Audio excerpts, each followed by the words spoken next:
Hey, you guys. This is Tom McLaughlin. I'm the writer-director of Friday the 13th, Part 6, Jason Lives. And I'm Bruce Green. I was the editor on the film. And hi, I'm Vinny Guastafaro. I played Deputy Rick Colon. So this is the Boys Club this afternoon, giving you what we know about our experience. I was asked to do this, write and direct it as... well, for me, it was sort of an exercise to see if I could actually do one of these. And I wanted to put humor into it, which is the thing that I think makes it a little different from the other ones. Frank Mancuso, who hired me, said, as long as you don't make fun of Jason, you can go ahead. So basically, that was it. That was the main marching orders, and I wanted to make as much action, put in as much action and comedy as I could through it. This is Horseshack. Ron Palillo was a wonderful choice for this because it immediately set the audience, and we're going to have something that's a little humorous here. And Tom Matthews was the new Tommy in our version. All you need to know is Jason's dead, right? Seeing his corpse ain't going to stop the hallucinations. Anybody have anything brilliant to say about the opening sequence here? I must say, it was such a pleasure to do this because I had done... Frank had asked me to do Part 5, which was not that great an experience.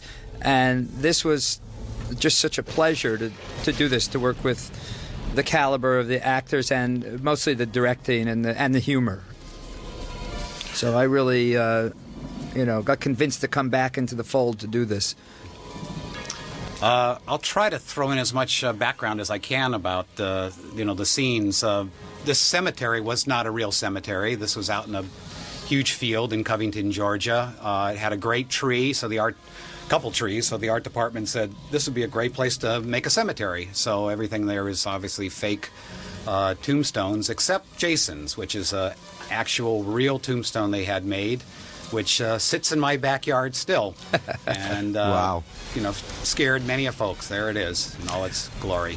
I like this sequence because in the opening here, through Ron Palillo's eyes, we start to question Tommy's sanity, and then later that comes back into play when the sheriff says to him, "You're nuts, kid," and people are starting to think he's nuts, and he holds firm to his conviction that Jason is real and ends up being right.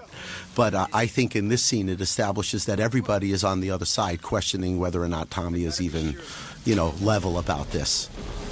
Yeah, I think whenever you have one of these kinds of obsessions, as he does, to make sure that, he's really dead, you do these kind of crazy acts. In this case, dig him up and want to make sure, and then he goes absolutely ballistic, and by his deed causes Jason's resurrection. The original title I had on this is Jason Has Risen, which somehow Paramount felt was a little bit too tasteless, so it became Jason Lives instead. And I actually still have that coffin. Held on to the tombstone and the coffin. That's how twisted I am. But they were nice big props. You can make a fortune on eBay. Yeah, I should. One of these days, that may be where it'll go. And I need the money for the motion picture home. I got it. I really don't like this. And let's remember, it wasn't really thundering that night, was it, Tom? Actually, it was. We waited for the specific night. That's my hands there. We needed to do an insert, so now, did we do the insert someplace else, or were they done here? Yeah, we did it in Culver City on the little that's what stage I thought. there. That's what I thought. You'll see, there's my hands again, those gnarly hands. My brother works for Rick Baker, Jim McLaughlin. He also made made Ron's heart, which is going to be punched out in a few moments. But since he's been working for Rick Baker, he's had me come in many times, and they cast my hands because I've got such gnarly-looking hands. And you've seen them on Martin Landau as Bela Lugosi, and then recently as Eddie Murphy's Asian character from his last movie, which I'm forgetting the name. But, he needed to have unusual-looking old hands, so there I was. Bruce, isn't this the scene you were talking about with the maggots? Yeah, we It's the first time in my career I asked for a director for more shots. I wanted more maggots, I said, to make this work better. So we shot some more. It's one of the reasons we were in Culver City. We got more maggots, more worms. Can't have too many maggots or worms. No. And we had a hard time getting them down south. They were a little more expensive, but since this is Hollywood, we got a lot of maggots. Up. Here he goes. Now, here's a piece of trivia. The sound, all those sounds, Dane Davis, who was the supervising sound editor, went on to do the sound for The Matrix, amongst other films. One of the premier sound designers in Hollywood. Wow. I believe he won an Oscar. Yes. For that as well. Right. Yeah, he was wonderful. This was, I think, pretty much in the early part of his career, but you could already see he was brilliant. Right. Now, Tom, isn't this your homage to Frankenstein here? What Jason's Resurrection? Yeah. They're because of my sort of love of Gothic and the Universal horror movies. I kind of took that influence and put it into this as a way to bring Jason back the way Frankenstein was brought to life. And there we go, big explosion, and can't be just one blast. We know we need two here to make it for sure that he gets it.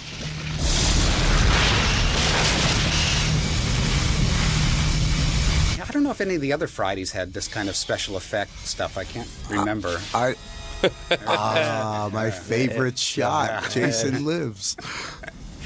Yeah, maggots in an eyeball. That was pretty gutsy. I think that was Chris Swift, who was a makeup guy that did that eye. I think he did. As I remember it, he complained every time we put another worm on him. He was. Well, I would too. Yes. It's a little scary having those things crawling around that close to your eyes. Right. But yeah, there was a lot of different people that played bits and pieces of Jason. I guess in all the movies. But that's Chris there. Please, let's get out of here. My heart can't take any more of this. So that's the setup to my heart can't take any more of this, and which we're then going to pay off in a moment. And I love that. That's every little kid's horror. The guy under the bed grabbing you by the legs. Right. Yeah, a lot of the basics always come back in these things of what scared you, what's in the closet, what's under the bed, Yes. what can jump out at you. This always reminded me of The Mummy, just slow and coming at you, and there's no way to stop it, but he's just going to keep coming. And of course, what happens? The matches don't work. Now, we had no rain, so that was all added afterwards to look like rain. We had rain on that shot, but for some reason we didn't have it in the big shot. Or we had very little. Is that? I can't recall. I remember we had to add it. That's because it didn't look like enough.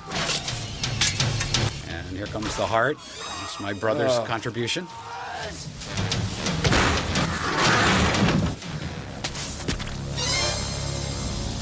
I don't know if you notice the sound there that Dane put in when he steps on the heart. Got a nice little squash. Nice little squash, yes.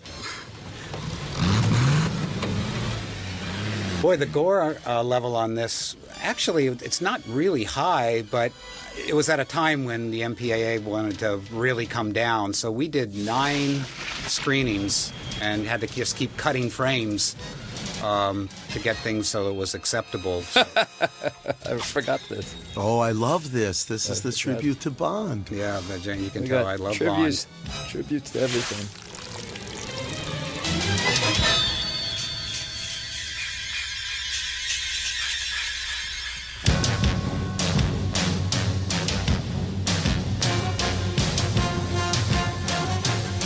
Yeah, it really, I remember I talked to Quentin Tarantino about how this was an homage to other films as well as the sense of humor about it. Right. Quentin's amazing because he could remember everything about this movie. He remembers everything about every movie. It's incredible. He's got like a Rolodex mind of cinema. I can tell you who the craft service person was. Tom, On films. I want to go back to something you were just saying a little while ago. Hadn't you explained to me that the MPAA was kind of always in a cycle? Like if the movie before had too much sex, then they wanted less sex, but they would allow a little more violence. And if there was too much foul language, then they would ask to back off the language and move into a little more sex or something like that. I think it had more to do with whatever was kind of out at the time that they were looking at, and if there was a excess of one thing or the other, I think that sort of affected the judgment of whether they were going to be a little more open and accepting to certain things, or if they were going to be tougher about it. And ours was fairly tame compared to a lot of others. Right. We didn't have a lot of nudity in this, not a lot of foul words. I remember it was unique in that way. There's the great David Kagan. Show business, kid? You sure know how to make an entrance. Look, you gotta do something. The kind of 30s, 40s one-liner there, which I'm a huge fan of those movies, so I tried to put that influence into here as well. Junior, I will repaint this office with your brains. Look, Jason is alive. We dug up his body. I was gonna cremate him. And this was a set that we built, I think it was in, where was it, Vinny? Wasn't it in like a old... Wasn't it an old post office or something? But it was right in the middle of the town square of Covington. I remember that. Yeah. Right in downtown. Dillard's. I think Dillard's was like a chain of like department stores down there, and I think it was an abandoned Dillard's that we shot this in. He's got some kind of prank. And there's the Vinster. This bullshit. Jason's gotta be stopped. Hey! Now that's what's on the books is screwing the pooch. Iron this punk. No way, you gotta listen to me. Jason's coming here. He's out. I tried to destroy him, but I fucked up. You got that right, punk. You listen to me. I have no idea. I'm sorry about I don't know. I was sitting under a Christmas tree in, what was this, 85? what that maniac did here. Just, That's letting my brain come up with whatever, came into it. some kid stirring up Jason shit again. Now you just lie down and get some rest. In the morning, I'll call that clinic. Vinny, was this the first movie we did together after the play? This was the first movie we did together after the play. Tom and I had met doing a stage play over on the west side of Los Angeles about baseball called Bullpen, written by Steve Kluger. And I've known him ever since. But when Tom stepped into this, he had me in for the movie, and I seemed to be the right guy for Rick Colon at the time. Mm-hmm. Had a time of my life doing it. I think I even had you in mind when I was writing the part, if I'm not mistaken. And now this, as you know, is one of my favorite sequences. I show it often in my classes to get people to play action sequences. And, of course, there's the lovely Nancy McLaughlin, Tom's wife, who I just think kills in this scene. That's Tony Goldwyn, exactly. Yeah, who's gone on to become quite a wonderful director in his own right, as well as a terrific actor. Yeah. I think he actually got his SAG card on this movie. I think it was one of the first things.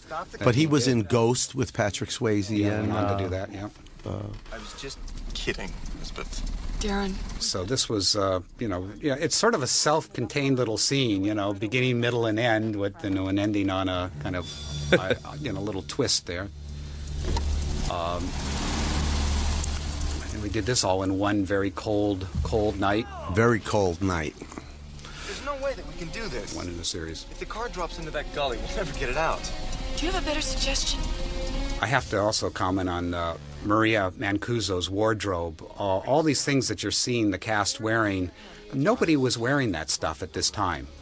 It all looks very much like, hoodies and shirts open and the T-shirts and the vests and stuff like Nancy's got on here, and the torn jeans that Tom Fridley's wearing. It was a little ahead of its time. It was way ahead of its time. Yeah. And Maria was really, really cutting edge. And I was very, very fortunate to have somebody, because I kept saying, wait, I don't get, and then I said, no, I'll shut up. You know more about this stuff than me. And sure enough, it really is stuff that ended up becoming, and still is, very contemporary. That's it. We're driving this baby back to town in reverse. Yes, the sister of Frank Mancuso. Now, Tom, as much as I love you, pal, that's not a good gun. That was a wimpy gun. I know. If you're going to take out Jason, you need something a little more than that, my friend. Well, look at this guy. What, he wouldn't be packing what you're packing, Vin. Now, this is like a starter gun, Yes, I know.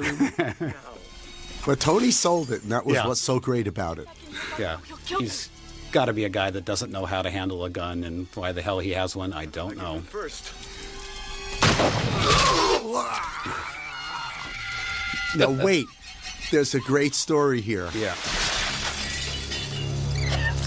He was supposed to go straight through into the driver's seat, right? And he just followed the movement of her body, because CJ was a Marine, and if he saw a target, he went for it. So we had one take, and that was it.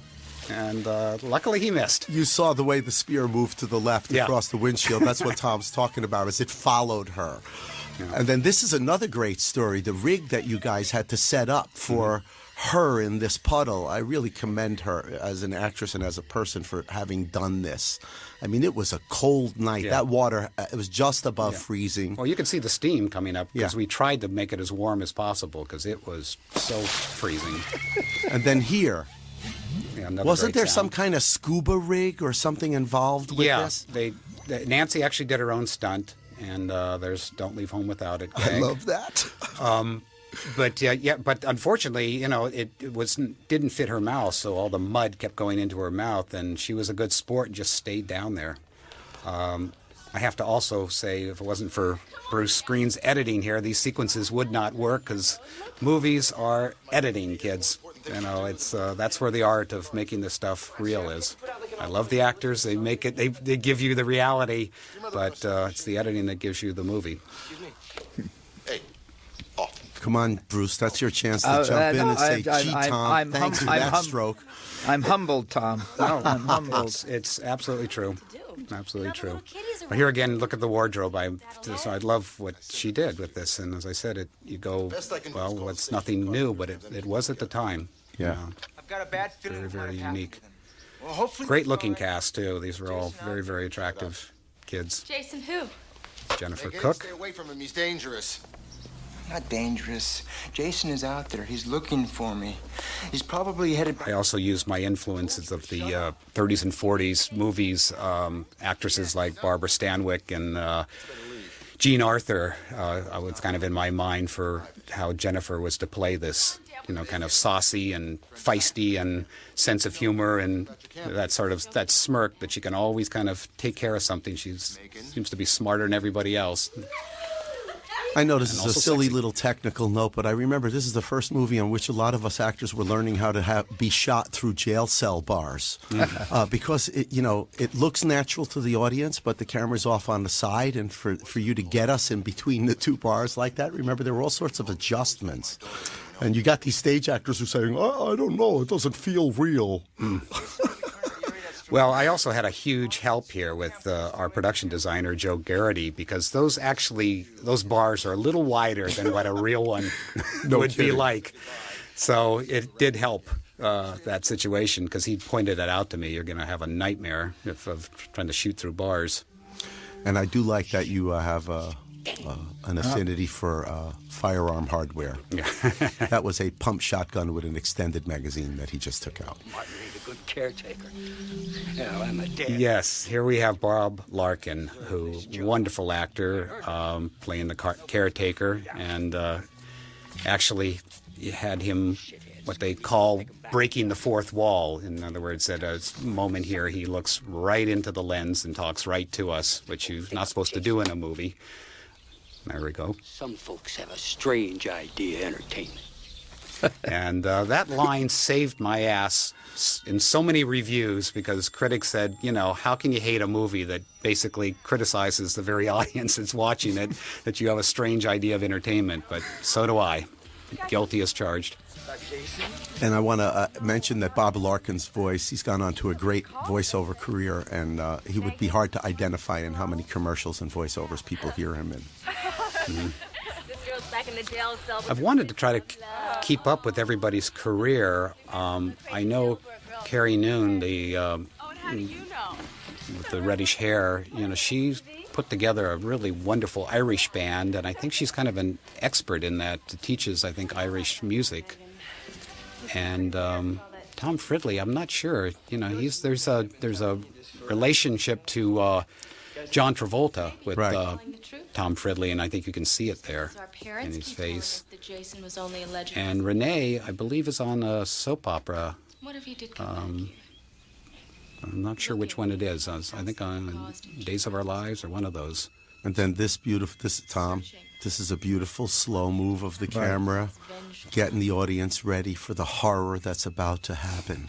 It's nice to getting these matching moves. For an editor, it's very nice. You can do a lot with that. Only one thing.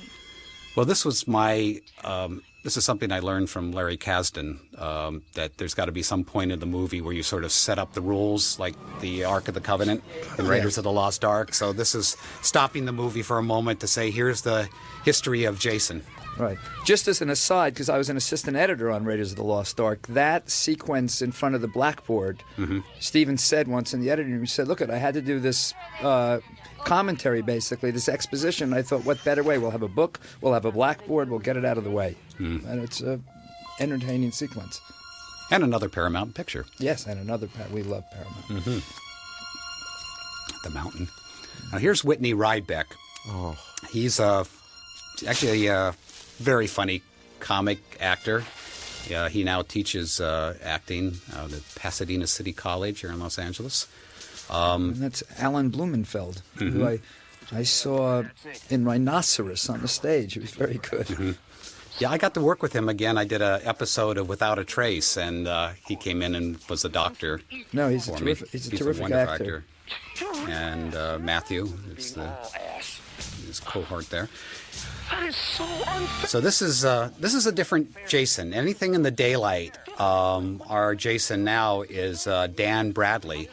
Dan Bradley has gone on to become the best second unit director. He does all the Bourne films. He just did the new James Bond movie.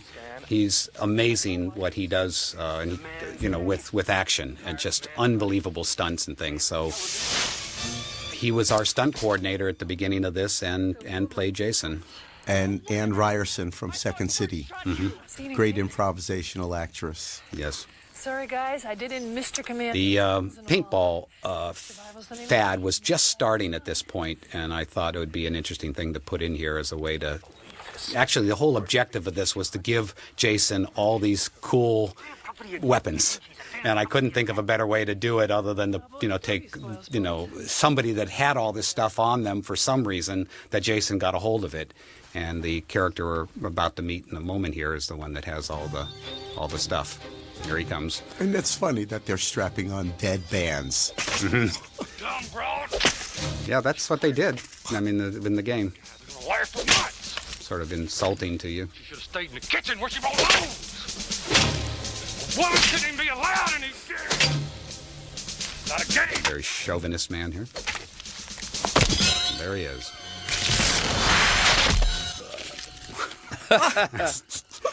I think we had a few different cut versions of that too. Yeah. And then so the slow reveal to me is always important. Pull up the arm. Jason really screwed up that poor son of a bitch's mind. He really believes that Jason's still alive, doesn't he? That's not what worries me. It's how far I'll go to try and prove it. Thank Tom for that. He wanted him a combination of, I don't know, macho and comedically sleazy. I don't know. Rick Cologne. Let's make the most out of that, folks. I made sure that I sprayed myself with something really bad like Aqua Velva right before we shot the scene. I wanted to piss off David Kagan. I think it worked. Whitney's a great fan of Buster Keaton, and you can kind of see it in here.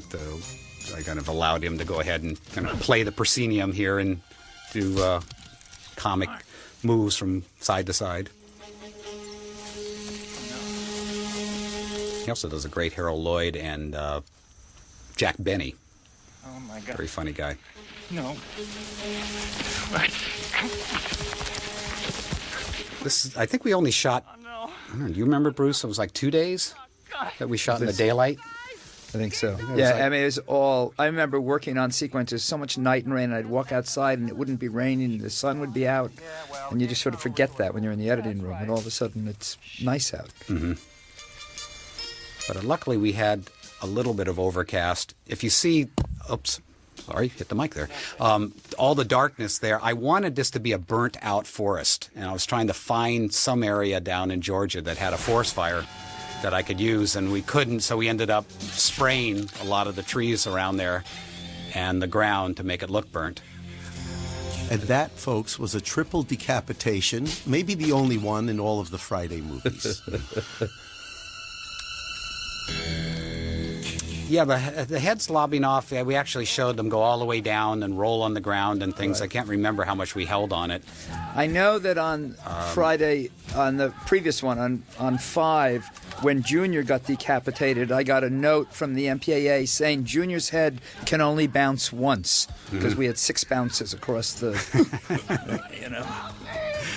But yeah. I must say, Frank, you didn't really go for the gore as much as the last one. This is a much better movie, but just not as disgusting. Eternal peace. I know I got that idea of eternal peace from something, but again, it's always looking for those sort of sweet... I always think that's the only curse word in the movie, right there. What was that? I think I just heard... I heard the sheriff say fucking A. But I mean, there's not many. There's not many, no, but there are. I tried to use them when I thought it would be most effective, so you know they had impact.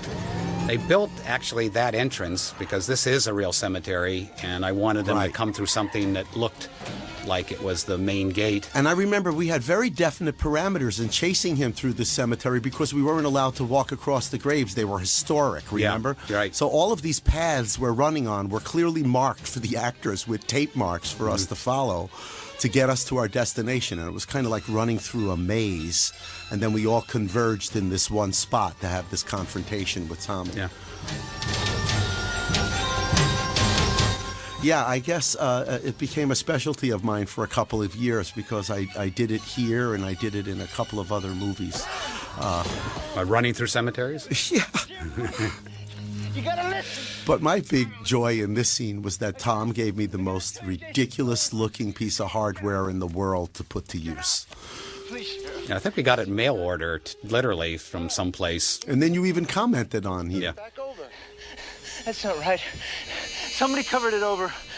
I gotta see it. Freeze it, psycho. Done.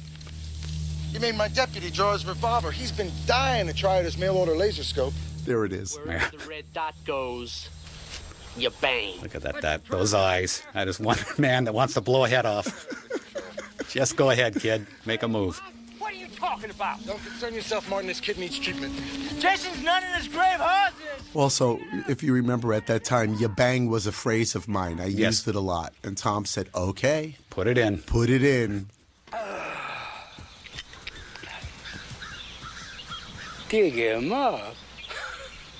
Does he think Yeah, this was all a setup because at the end of the movie, I had planned to bring Jason's father into the scene, which at the end of the movie that they felt that they didn't want to introduce Jason's father in the series, so we ended up not even shooting it. But I believe we're going to try to do something special on this DVD and give you a sense of what that is, what that was supposed to be, which is why Martin was looking at the grave, and we've kind of put this in the audience's mind.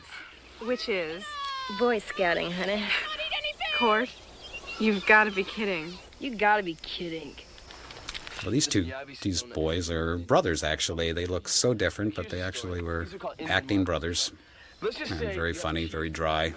There's the jeans that I said, I don't understand this. Why would anybody wear jeans like that? And, it's become, over the last 20 years, fairly accepted and sexy those look. jeans on Melrose cost you $150, ripped.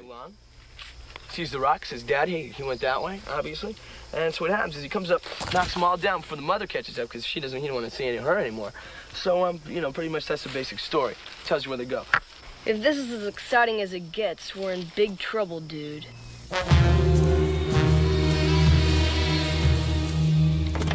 Let's go. I also like the way Tom Fridley brought a sense of play to that, because I know you actually wrote that little explanation for the kids, but he made it seem like it was improvised. Yeah. And that he was really winging it and not knowing what he was talking about. It was good. Yeah.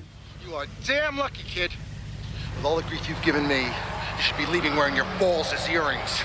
And if I ever see you around here again, you can guarantee it. Let's get the hell out of here, Rick. Oh, you mean Tommy Fridley is John Travolta's nephew? Yeah, we said that earlier. Yeah, we did say that earlier. He's a nephew from the Chicago area. Yeah, here we were actually on a interstate. It was, I wanted that, that there is life beyond Forest Green here, and that's where they put him to tell his story elsewhere. It also made it seem more isolated, like that Forest Green was someplace off. I'll take you home again. Oh, Stephen, it's beautiful. And there's Finney's lovely wife. That's my lovely wife, Cynthia Kenya. Mm-hmm. And Roger Rose. And Roger Rose, who was a VJ on television for a while, right? Yep. Yeah, we had finished the movie. We were doing looping, and he was part of the loop group when Frank Mancuso said, we need more kills in this movie. And then the one that's intercut here with the, that you just saw with the caretaker. And so to kill him, which wasn't my initial intention, he was supposed to last till the end of the movie. And then introduce this couple out there that... Can't find the rope. I remember the phone call because it was well after the movie, and we redid this in Griffith Park in California, right? Yeah. And you called and said, "Do you think Cindy would mind getting killed in the movie?" And since Roger so impressed me in the ADR that we were doing the looping, I said, "Geez, how would you like to play a part?" And get killed. Yeah. And of course, he said, "Sure, I'd love to get killed by Jason in your movie." Bruce, do you remember that the preview that we did at Paramount and the crowd that they brought in? Oh, screaming and... I'm trying to remember one of the ones that broke in the preview. But... Yeah, they were as I recalled, bottle in neck. Yeah. Yeah, we had... I don't know if you can catch it. We had actually held on that shot a lot longer with the blood coming out of the... blood coming out of the bottle. Yeah. Which, again, was something I didn't think anybody had seen before. I don't know where I get these ideas. That image always, I found one of the most frightening. I don't know why, because to me, I guess maybe I must have had a nightmare like that, where somebody was doing something horrible to somebody else, and then they turn and they see you. And it is that sort of horror 101. It's like, oh, shit, why did I happen to be in this place at the wrong time? It's really great. And, oh, you see this? We were starting to lose.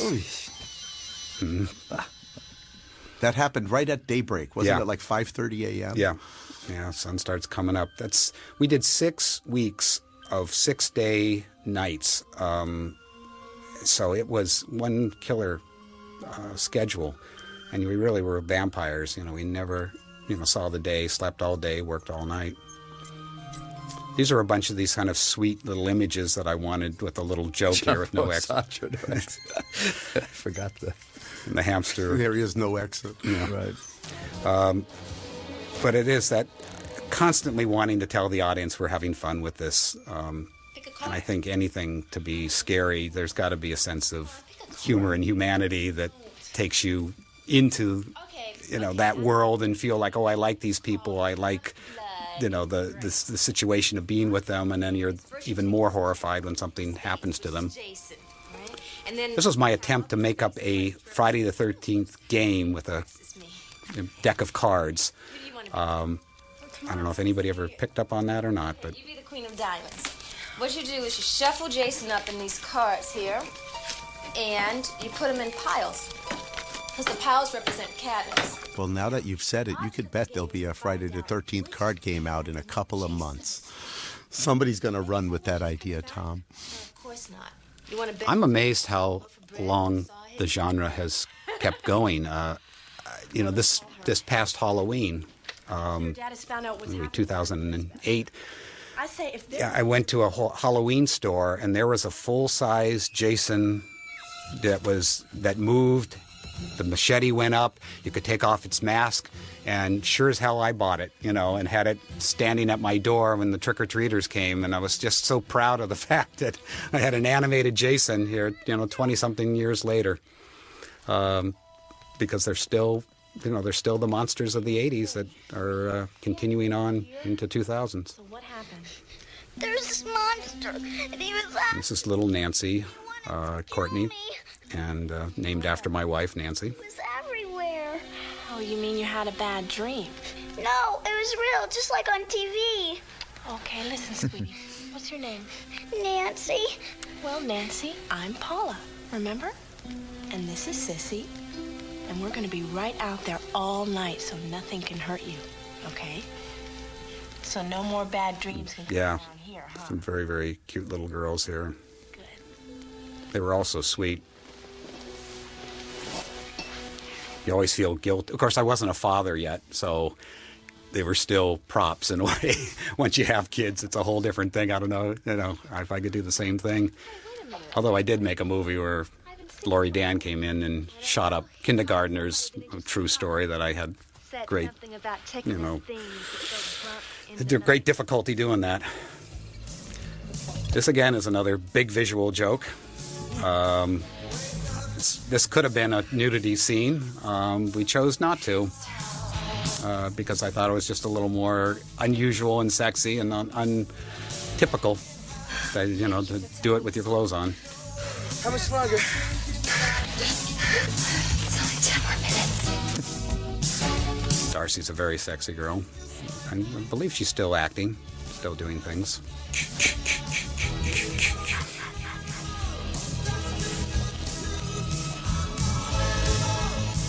Sure, when he steps in contrast to what's going on in the trailer. Was that the first time we heard the K's really clearly like that?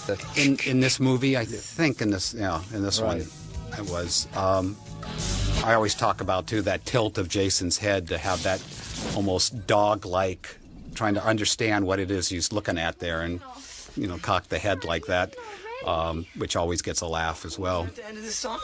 Great. Great. Because Jason always seems to be just a non-stop killing machine, and I tried to find little moments where I could, where you got a little sense of humanity or animalistic tendencies.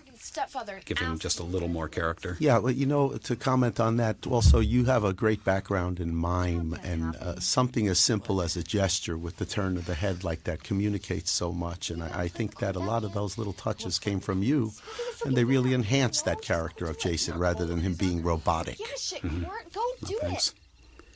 John Cranhouse, who was our DP on this, did a really nice job. These are the moments where you really notice that kind of film noir look with the slats that we chose to put onto this motorhome to give it, again, a kind of interesting look.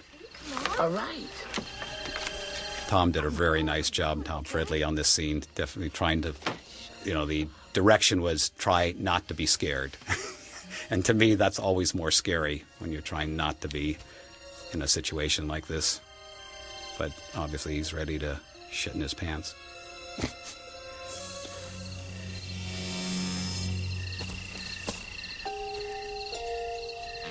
This is sort of the stock and trade of slasher movies, is the waiting to see what's going to come around the corner and chop them up and try to milk the moment for everything it's worth.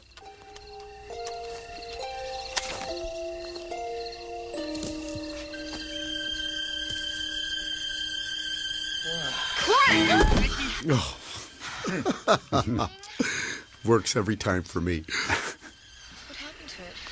I don't know, but Now my little subtle message there was trying to say, if he did that to the end of this cord, what would he do to a head or body part or whatever? Again, very subtle, folks, but all part of trying to fashion a movie with images. Nikki, somebody's out there. What if it's that guy Jason? I don't want to know. And usually these characters, too, have no idea who's out there, and I really played with the fact that there was a legend, there, was something to talk about, that was the scary thing out there, but nobody really believed it. But every so often it's like, well, what if it was?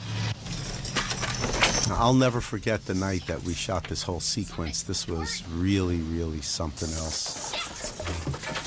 We were up against light. Mm-hmm. We were up against, the moving around of the truck. And, Bruce, there you go again, man, with all of those great cuts to make this seem like it's happening right at that moment.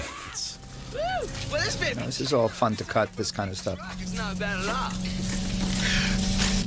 And her comic flopping Yeah, around right. in the back. Now, It's that just- was a wonderful shot coming up. Yeah.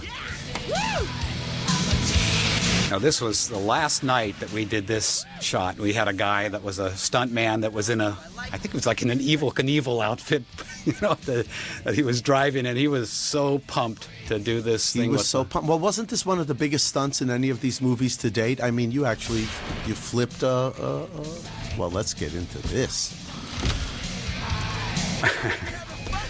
Yeah, take a girl into a bathroom, but you're not doing what But that's most a guys would like to horrifying do. image. Yeah. That's horrifying for women, and the pounding of the door from the outside is. Yeah, and he's got the music so jacked up you can't hear it. Is this an Alice Cooper track? I'm trying to remember. Yeah. Yes. Yeah, there's 3 Alice Right. Cooper songs in this, which I was really fortunate to get. This is great.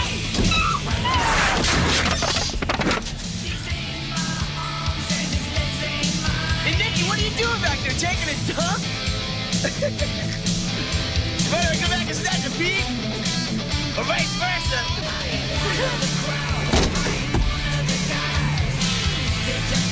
Tell us about this, Tom. This was a big sequence coming up here. I remember we were up against light. We were up against the position of this thing on the road and his big triumphal stance on the top of the thing. Yeah, oh, you mean the actual stunt? Yeah. I'm sorry. Yeah. I'm talking about it a little ahead of coming time up here. But yeah. Boom! Yeah. Yeah, that we had to do backwards. Put the thing in and then pull it out. And this. Yeah, there it goes. We had no idea what was going to happen. All we knew was going to hit that ramp and something was going to happen. And thank God it did that. And it slid right into frame. Yeah. Unbelievable. Now here, you can actually see the sky when we get into the wide shot, kind of going blue because, we brought it down as dark as we could. But This has got to be daylight. a favorite shot. Yeah, it is. It's exactly as envisioned. The king on top of his conquest. You're forgetting, little Megan. I'm the parent, and you're the child. That's right. I used to hear that growing up. I'm the parent, and you're the child. So in went that comment. Very sick boy. Oh, how do you know, Dad? What'd you do, take his temperature? Better watch the smart mouthing, young lady. I have a daughter that used to snap them back at me later on that swore she saw this movie, but she hadn't. Sheriff's office. Pretty girls can get away with so much. Come to the phone right now. He's in the can draining his lizard. May I take a message? Oops, here he comes now. Please hold. It's Rick. What? Do not try this at home, kids. You better get the hell down here. I found what's left of There's those our guy. counselors, and it looks like someone did them in using Jason's old M.O. I knew I should have done something about this. Where are you? Right, I'm on my way. What is it? Seems your boyfriend wants people to believe Jason has returned. I thought Jason was just a legend. That's right. Only Tommy wants to prove the legend is true. Now you stay put. So that was the story thing I wanted to put into this again, was that there was a legend. As far as he was concerned, it was a real thing that happened, but they've been trying to cover it up, change the name of the town, all that. The kids only know it as a legend. And so now it's becoming real. Yeah. And then we put in this sort of thing of him doing some research into what it takes to put the dead back where they need to be. So this was this kind of like How to Kill a Vampire. Yeah. I'm gonna do a little research. Yeah.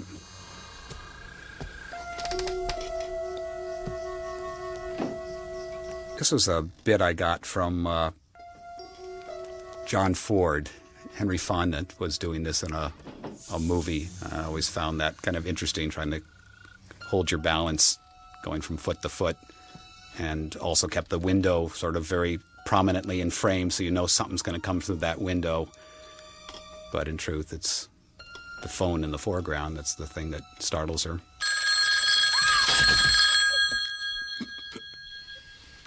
Never can get phone rings loud enough.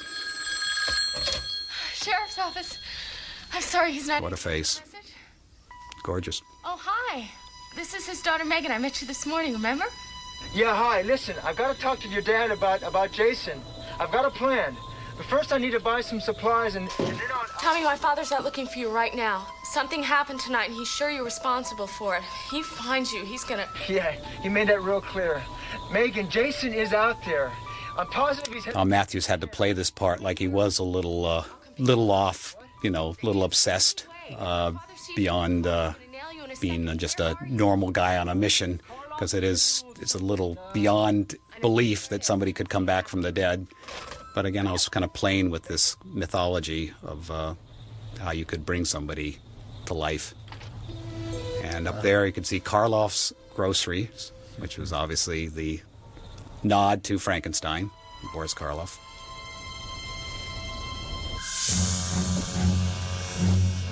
And he keeps on coming. This was a real camp in Georgia. Once again, Jason trying to figure it out. And in he comes. We now know there's children in there. And, of course, here's got another little bit of comedy. And the welcome sign. Come on in. When all officers, units, and stations within a 50-mile radius alerted about this wacko kid. Yes. We have his vehicle description. That's Mike Nomad, the stunt coordinator there. Blonde-haired guy. Yep. And here's where Vinny gets to actually tell the audience what day it is and bring it all. That's why I say I got the title role. Yeah. That all you found? I wish it was. Remember, this used to be on the call sheet. Do you remember this, Vinny? Pieces of Roy. Pieces of Roy. We used to carry this with us because we knew we could get this shot someplace, sometime. Body bags. Our boy sure wants us to... I think that night, didn't you have to change it from a brand name to Body Bags? Could have been. I can't recall. I think you had something in there like Hefty Bags or something like that, and we were asked to change it. There it was. Happy Friday the 13th. I'm sorry, I talked right through it. That's okay. They watched the movie. They know.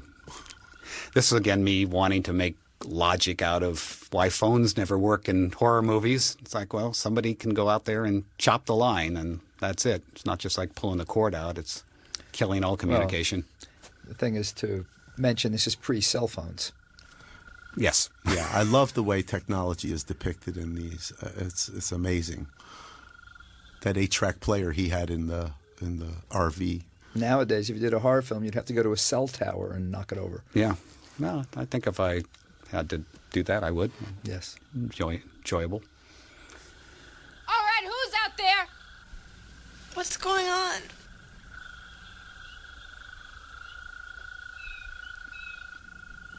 Again, pretty much horror 101. You hear something, you swear you heard something, but you try not to be afraid about it and figure somebody's just screwing around with you.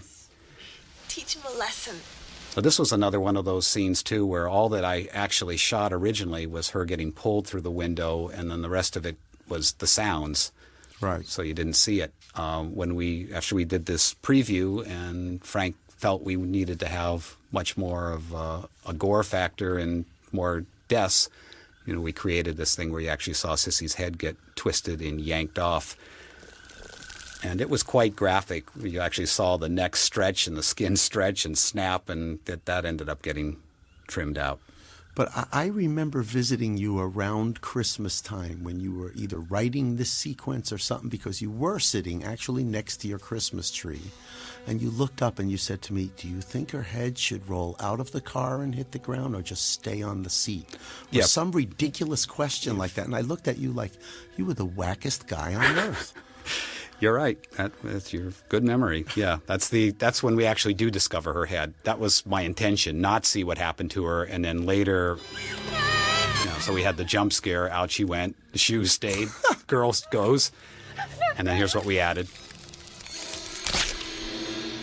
But then, as I said, you actually saw the head get pulled up and yanked off, and you see him holding her head.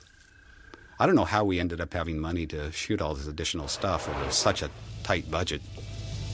And I thought we had just made it, but it turned out we came in under. No, there's always money for a new kill. Now you can't do this with me. It's much too dangerous. You gonna talk about dangerous? You wanna leave that truck out in plain sight? Hide it behind the store and let's get the hell out of here. Look, this isn't a game. You're not going with me.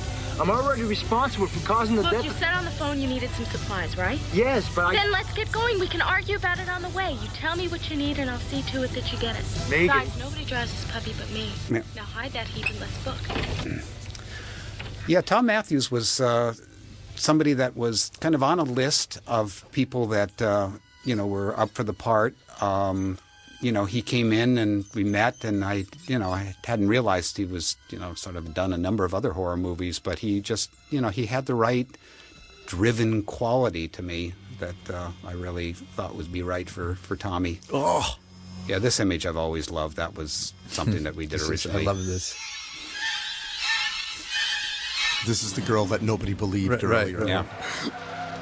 It's only a dream. It's only a dream. Can't this tub go any faster? You got it. You just keep your eye out. Yeah, John Shepard was the Tommy that was in the movie before ours, and I figured we were going to use him based on what Frank Mancuso said, that he would be the Tommy, but he chose not to do another Friday, so I did have to go find another one to play the part. This is Alice Cooper also, right? Yeah, another Alice Cooper song. And this, again, is not usual for Friday the 13th. I thought it'd be cool to have a car chase, but do it a little differently. Put the guy in the girl's lap like that, which every guy I responded to when I saw screenings about I'm here. what that would be like. And then have a girl with her hot car going backwards with a police chase. Camaro license number Mary William. This so happens to be the sheriff's daughter. It's my daughter's car. How do you want to... Smartass. Extreme care, asshole. If that kid is with her, there's every good chance he'll do something crazy. Please don't do anything crazy. Yeah, I'd always wanted Corey Feldman to, do another one after we seen him in the first time we saw him. Yeah, I don't know if he would. That would be interesting. Hey, there's daylight. We're trying to make it look like night. A lot of inserts here, right, Bruce? Yeah. You just got to show so many bits and pieces to make this work. Whatever you say.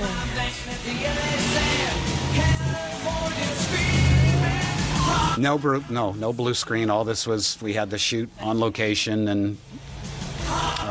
Wait. I think there was for the close-ups of that. I believe it was not a blue screen, but an actual projection, wasn't it, Bruce? I don't. These shots, the ones of her driving. I actually don't remember because when I get them, if it's projection, to me it looks like a regular shot. Step out of the car.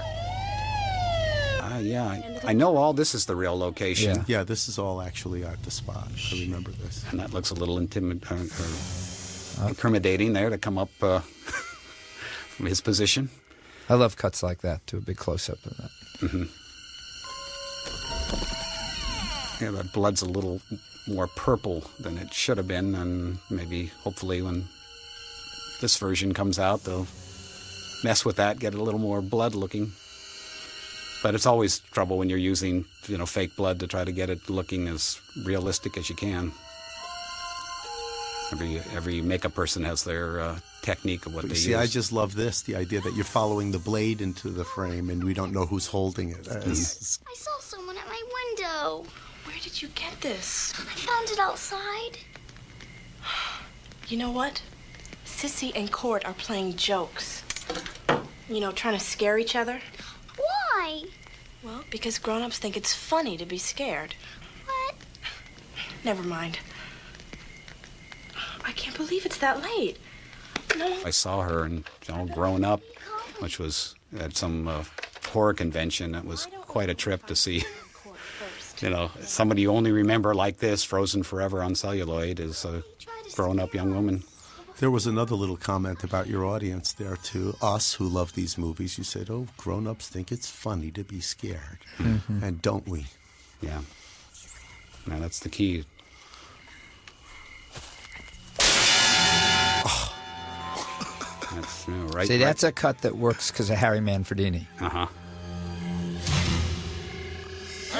I always think of John Carpenter whenever I see those shots that we've all done since Halloween. That John did it. first and the best because it was first. Right. But we were always trying to make a better thrill ride, which is what I look at these things as. If they do their job, you feel like you've been on a ride. As soon as the authorities from Carpenter get here... Sheriff, you better take this. A lot of smoke in the room there. This one seemed a little smokier than some. What time? Yeah, there was a nod to John Carpenter coined the road, Carpenter, and I think, Cunningham I had in there, and obviously Karloff, what I spoke about. So that, if you're going to do one of these homages, you want to make sure you reference your sources and, give credit to the people before you. Crushed it in court. He had a knife rammed through his skull. No. Tommy Jarvis is a psychopathic. Doesn't look good for Tommy here. He wants you to believe that... It was Jason. Sheriff, when did it happen? For God's sake, Maggie.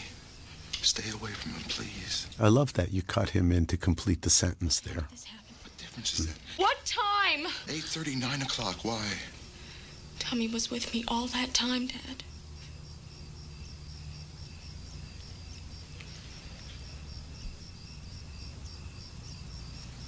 We're speechless. What can I say? Caught up the in longest the moment. We're waiting to see if Dad buys the lie or not, and we know, the audience knows it's not a lie. I love that shot you did between the arms. Into the cage. Okay, Flash. This was another one of Tom saying, Vin. Yeah, what would you like to say here? This is why I love working with Vinny, because he always brings more to the role than what's on the page. I'm sure Sissy and Cord are back in their cabins by now. So you just go back to sleep and don't worry. But what if I get scared again? And this is, again, setting up what's about to happen here. Make everything like everything's fine, and here's the way to take care of when there's something in your life that's scary. Soon, everything scary went away. It worked for me. I bet it'll work for you, too. Good night. Good night. So great. Such great shots, Tom. I mean, it's Thanks. really...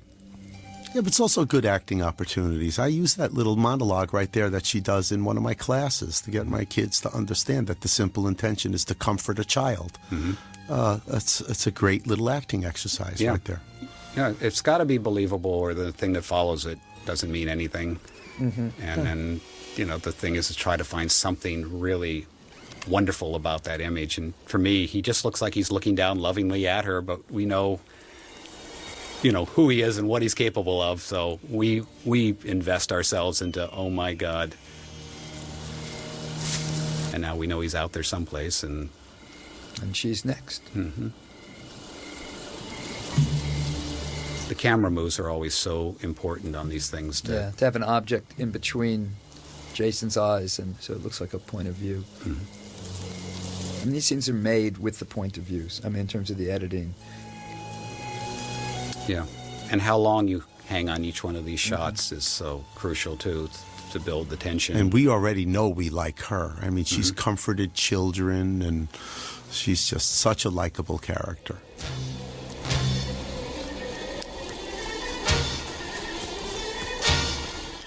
Yeah, I wanted her to be as sweet and nice as possible. I mean, she's almost, Jamie Lee Curtis. Jamie Lee Curtis in Halloween, and that, you would think someone like her would survive all this, but I wanted to break that rule real fast. Yeah, and she's clearly an ally with the kids, so... Yeah, she gets probably the worst treatment, which we don't see, but the aftermath is so intense with the blood covering the entire cabin.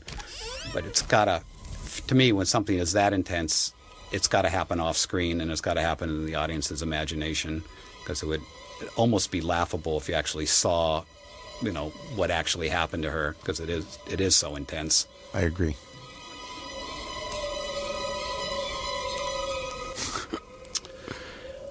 I don't know why Jason would really go after her more than he would anybody else.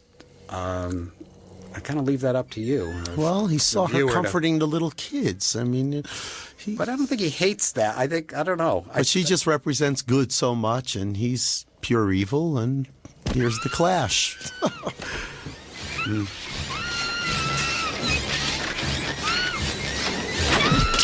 Ow!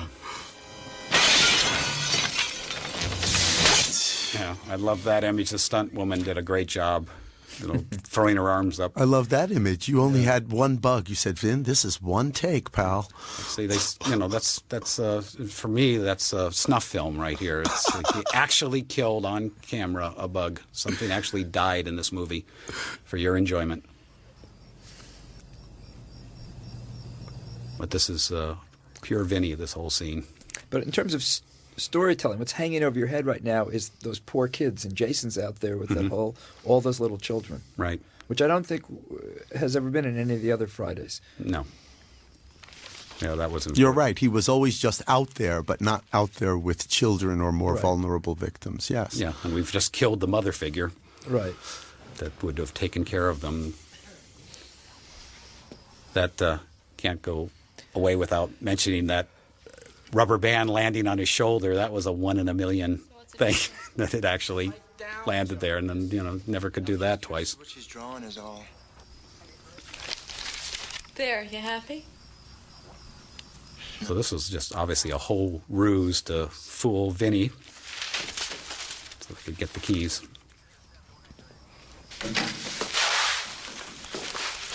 Okay, give it back. And if we didn't have these wide bars, we'd never get this kiss. Babe. Come and get it. Give it back, punk.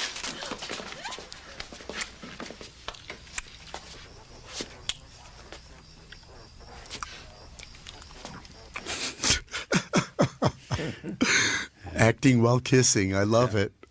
No, it's the touches. It's. Hey, get your hands off her, animal! You little turd! I ought to punch you, silly. Let him out of there, Rick. Megan, don't clown around. I'm not the one with the funny red nose. Now open the cell and let him out. Maggie. I'm not kidding. I love we can see that laser beam. She says. Because wherever the red dot goes, you bang.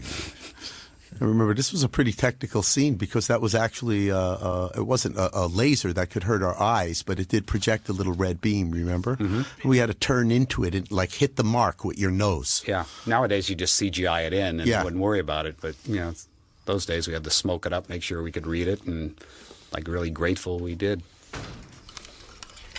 You're really screwing up here, Missy.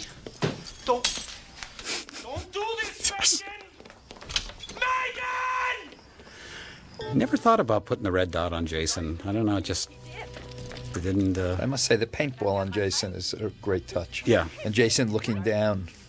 But I have to finish what I started. That's the real downtown street where we shot. It's such a charming little town. Yeah, Covington. Yeah.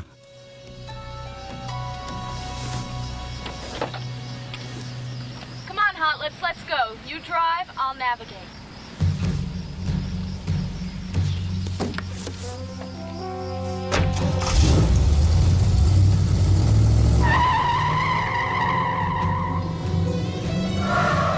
This is also where you shot that little sequence of me trying to escape the jail, but that didn't make the movie. And I think it's on one of the. I think it's on one of the versions of outtakes. And I also love when the girls in movies are really the driving force here, and the guy has to go along with it because they just they're headstrong, and she was great in that respect. I also put her in red, which again is always that thing that you love to do as a director, is make the forceful character wearing red.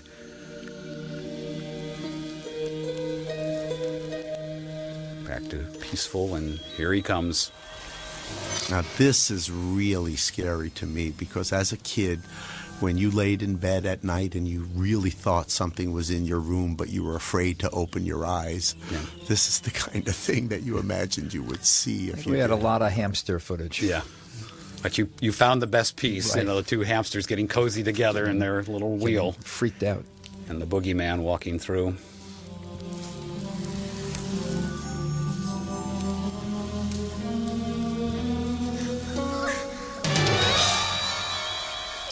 I don't know about, Jason. I never saw him as somebody that truly wanted to, kill little kids. I mean, there was nothing, he drowned as a child. I think there's an empathy towards children. Curiosity is what I was playing here. He was looking at her. She starts praying as she was told to do, and miracle of miracle happens here. And she opens her eyes again. If I should die before I wake up, oh, my soul to take. Gone as she was told, but you got to check under that bed. Always important. Great shot. So what's the story here? Why don't you boys nose around? I gotta break the news to Megan's friends about what's happened. Holler if you see anything. Like what? Anything that don't belong. Don't wake the kids. I had a lot of wind on this show, which always made it difficult for recording sound, but certainly it looks like great. a horror film. Yeah, you've got to have shadows moving and things to keep a sense that something evil's in the air. Oh, this is the inside of the cabin. Yeah.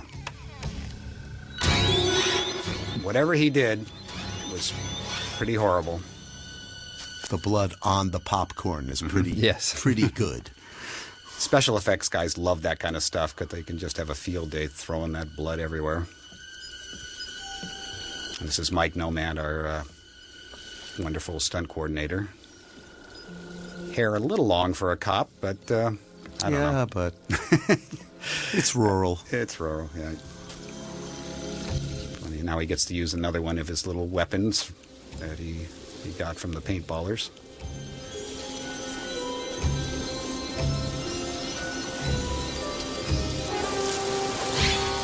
The dart.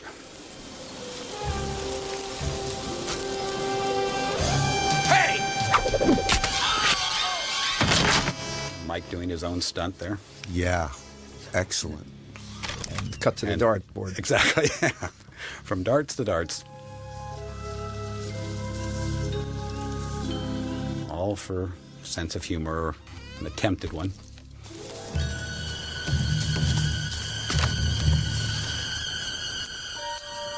This is when I love once you've got all the rules out of the way, you're got your biggest jeopardy with the kids, and now it can just be, straight ahead action. Right. You think he looks like Burt Reynolds? I don't know. Really I never drives thought towards about the end from this point. Yeah. This is. All right, come on out of there. This was actually one of my favorite kills, which we had to cut down significantly. Squishing of the head. I'm gonna ask you one more time. Little piece of brain matter coming up. Come on out of there. And wind and moving camera. Excuse me. Horror 101. And point of view shots. Yeah. Can't do a horror film without a point of view shot. Mm-hmm.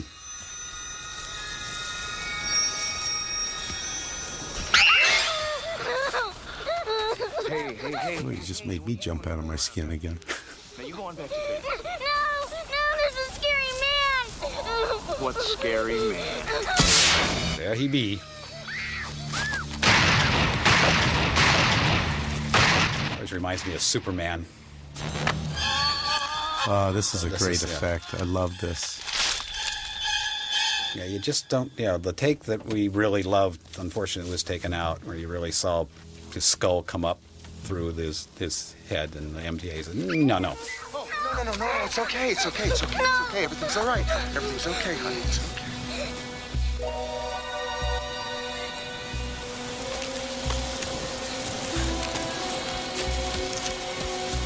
Come on, boys, let's go. The girl and the shotgun, and he's saying, "Everything's okay, honey." Mm-hmm. Right, and she's just seeing The audience guys. is going, "Yeah." Come on, kids. Come on. Now, I want you to listen to me very carefully. I want you to all lie down on the floor under the beds. Do not get up until I come back. You understand? I'm going to leave you here alone. Come on. Take your animals. Nice shot. And your dolls. That's perfect. And this is a great confrontation, I think. And Harry's music is wonderful here, too, Yeah. building the suspense.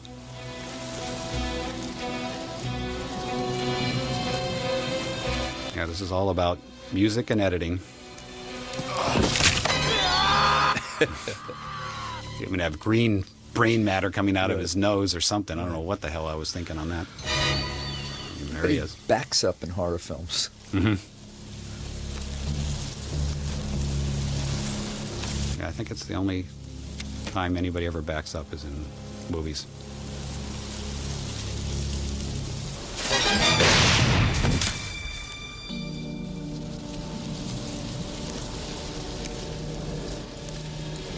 This is always the great role that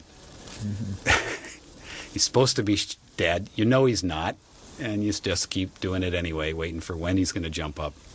Sort of like running away from monsters by running into the basement. Mm-hmm. But I couldn't dwell on this very long. I had to have him get up faster and faster each time.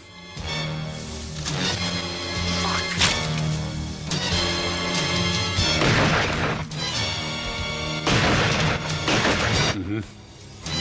Well, that's what was great about CJ. He had that sense of like the unstoppable machine, like Terminator. So many holes in that mask, you can't see the bullet hole that we put right into his head, which is, of course, the way you're supposed to kill the undead, is shoot him in the brain. Doesn't work here. Yeah. I just thought, in retrospect, it would have been nice to have cut to a couple of the kids, you know, in the middle of that confrontation. Hearing the gunshots. Yeah, looking scared to death. That's a good But idea. I'm sure you didn't have the budget to do that. I didn't have the idea. That's a good idea. Wish I would have thought of it. No, I wish I would have thought of it at that time. So we got a second look at the bloodbath. Right, the Jackson Pollock of horror film shot. I actually did that kind of thing later on in a miniseries that I did called In a Child's Name, except I did it with luminol, that there was a bloodbath, that the character had killed his wife, and instead of seeing the blood, luminol, it glowed green, and it really worked quite nicely. Is everyone okay? Fine. It's okay. Everything's gonna be just fine, okay?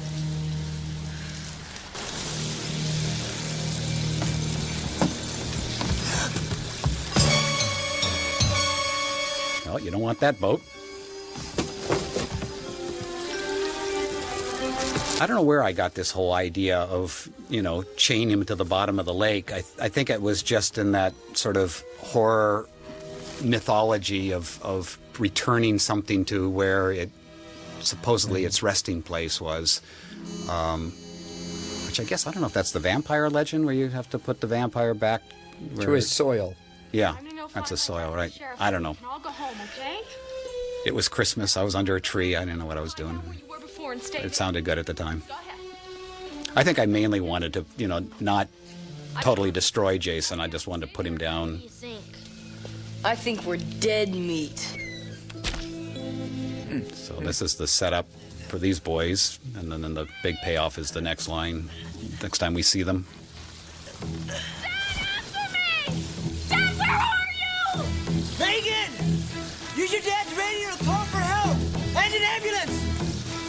So he tells her to do this, mainly so that we can do what Finney talked about a little while ago, is see the head roll out of the car.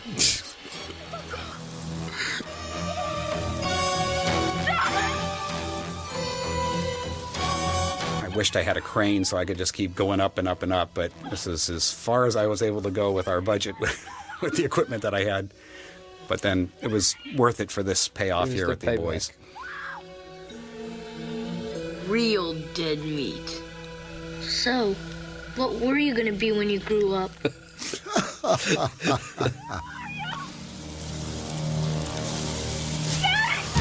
It's also a Little Rascal take that he does. I had him do that little do, with his head when he turns to look. Direct steal from the Little Rascals.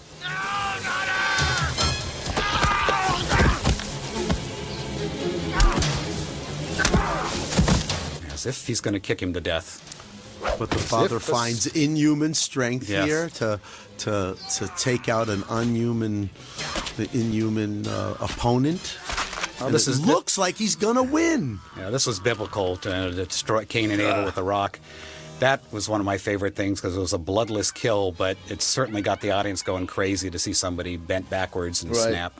Make a good double bill with that shot in Hancock where he gets his head shoved up his ass. That rock weighed about a pound. A pound. I was Yeah. going to say, Yeah, that's the another acting exercise Exactly. we You do. know, This is make rock look heavy. object endowment. Yeah, those chains weighed about 20 times more than that rock.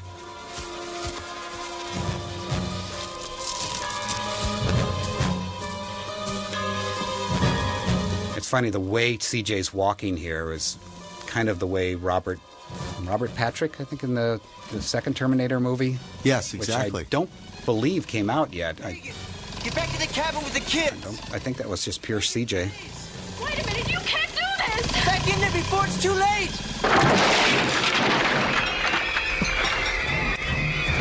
He really does nothing other than come in there and scare the hell out of them. And, you know, his objective is just to find, you know, the teenagers. That was always the formula in these films. Teenagers have sex, teenagers die. Yeah, other than that one scene in the motorhome, I didn't necessarily subscribe to that. Now, we already saw the head get squished on the cop, so this was the audience going, oh my God, is he going to do it to her? But, you know, if you remember, the reason Jason died in the original was because, you know, teenagers were making love and they, you know, he drowned. So sort of is all about, if he's going to be mad at anybody, it's going to be counselors, anybody that gets in his way. Children really aren't in his way. They just kind of, in this case, I just put them in so that they certainly look like they'd be in jeopardy, and we would feel like, oh my God, they're not going to kill children in this. You have a great story with regard to Jennifer's running and diving in here, because I remember it was a huge setup and it's a lot to ask an actor to do. And she just said, I think something like, just make sure my hair looks good.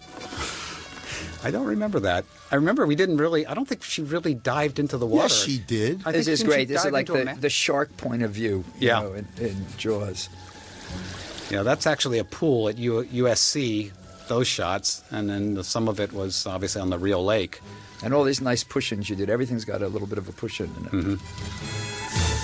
And down he goes. Now where is he? This is it's just like Creature Jaws. of the Black Lagoon. Yeah. It's a homage to Jaws, Creature of the Black Oh, yeah, Lagoon. Spielberg. He was huge influence on every filmmaker of our generation. Yeah, I tell people all the time, probably my biggest mentor was Frank Capra, and they say, well, how the hell can you do Frank Capra at these kinds of movies? And I said, well, it's a sense of liking people, and they have a sense of humor, and you care about them, and which is what Capra did in movies like It's a Wonderful Life and Happened One Night and things. And I learned a lot from the importance of you got to like the people and enjoy that they have fun at times, and then suddenly when they're in jeopardy, you're really worried for them. So Capra definitely comes into even something like this. Boy, do I love this idea of flames on the water. Mm-hmm. Very tricky to do. Yeah. They were gas pipes, right? Or something? Yeah, they were gas pipes underwater, and which was I had no idea how they were going to do it. I just wrote it. And battle to the death.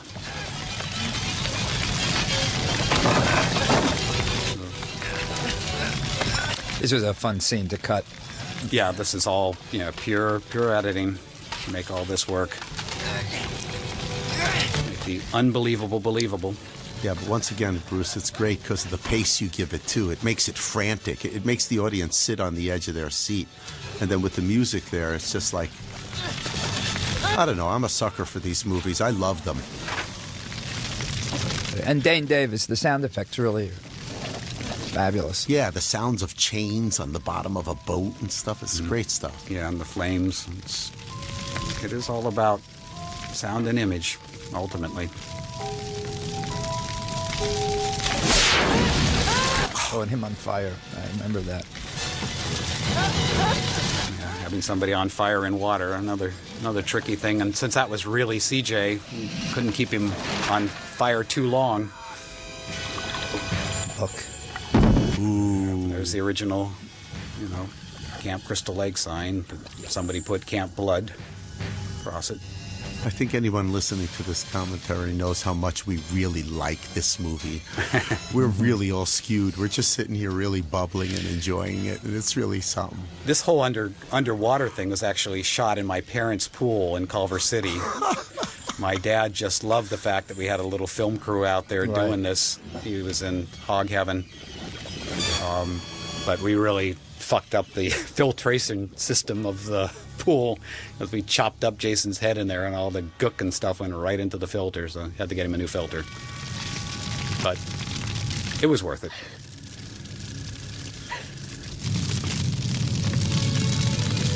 Now, floating a body like that was not easy either. We had to put stuff under him there to make sure his body actually floated on the top. And lots of times you write it and you don't think how difficult it actually is to accomplish that image.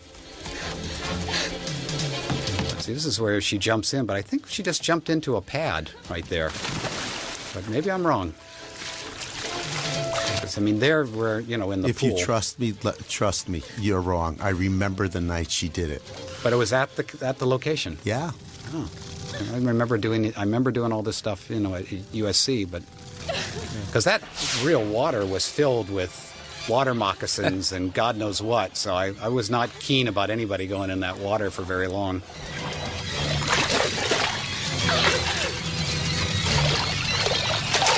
Oh, this is also every little kid's horror. You're trying to get above the surface and somebody's grabbing your ankle from below. Yeah. Well, this to me is one of the worst kind of deaths is drowning, to not be able to breathe. And I tried to get as many different horrific things that scared and freaked me out into this as I possibly could.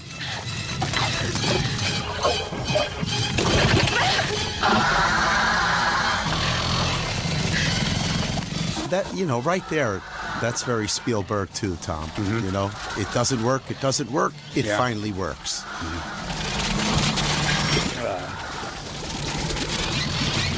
There goes all that gook. I think if I had more time and more money, I would have made this even more elaborate. But, we were pretty restricted to what we could do. But it got the idea across. Yeah. It works very well. It worked, and here we are.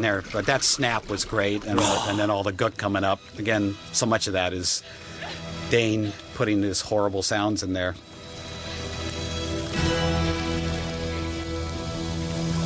And then that final chord right there, that musical chord.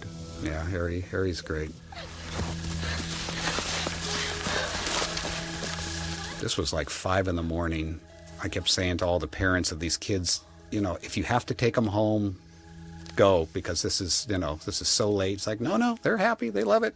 This is exciting. So. And again, we were worrying the sun was going to come up before we finished the sequence. These kids now probably all have kids of their own. Yeah.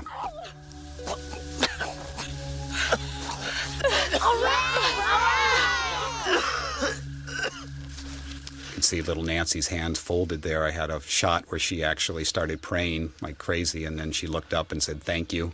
It's over. And somehow it didn't stay in. Probably too much sentiment.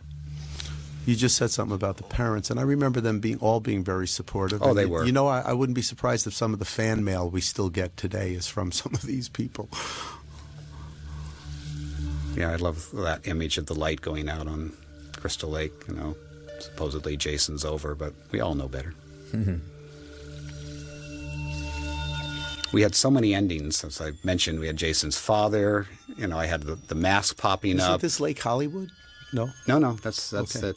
I think Bruce, we kind of created this sequence because this was just, we slowed down a shot here, and it just so happened his hand twitched, and we left it in.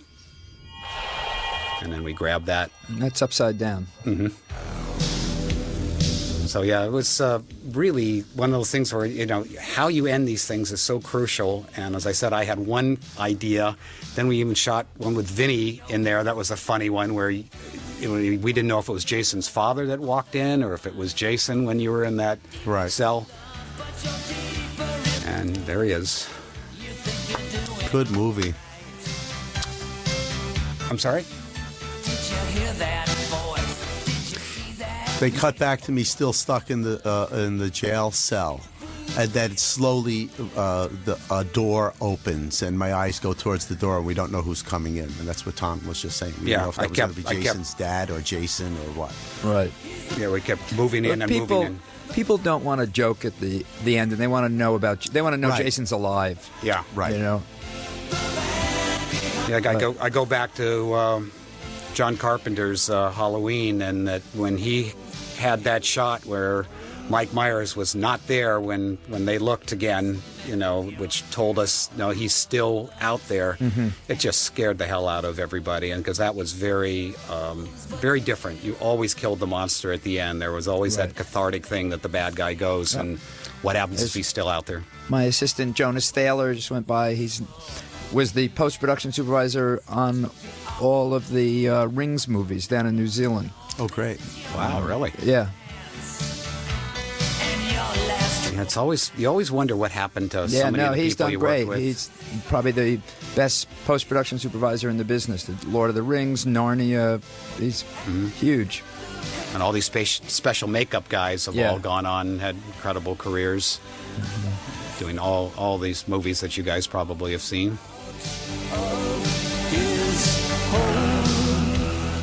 I always feel bad for the end roll because most of the audience is up, putting on their jackets, leaving. You know, nobody wants to look at the people that truly were the artists that made it happen. But yeah, if you think about that, guys, next time you watch a movie, and then just out of respect, you know, listen to the music, and you know, this is the final thing that say, you know, here are the people that were responsible for the show you just saw. Do you remember when Alice Cooper showed up to see the film at Paramount, and he got out of his car and he was wearing golf clothes? I was so disappointed. I wanted the makeup and all in black, and he was wearing like seersucker pants and stuff. Yeah. And had just gotten out of look at Charles Bornstein, editorial services. He had just gotten off the golf course in Palm Springs. It was shocking to me. Oh, yeah, he's an avid golfer, and I think part of the whole kind of Hollywood, I think he was part of the Hollywood Revitalization Committee, and yeah, he does a lot to kind of... There's my wife's name. Yes. You know, I know 99% of these are all filmmaking from your guys' point of view, but I really got to say there's a lot of little great acting gems to be learned from the make-believe aspect of doing these kinds of movies, and I still teach them at Sport of Acting. I think they're really great in terms of making believe a rock is heavy. And anyway, a lot of the things I learned from you during the filming of this have still come into play with a lot of the things that I do. I think it was a great experience. This was really fun, Tom. Thanks for inviting me. Thank you guys for joining us, and all my bloody best to you guys out.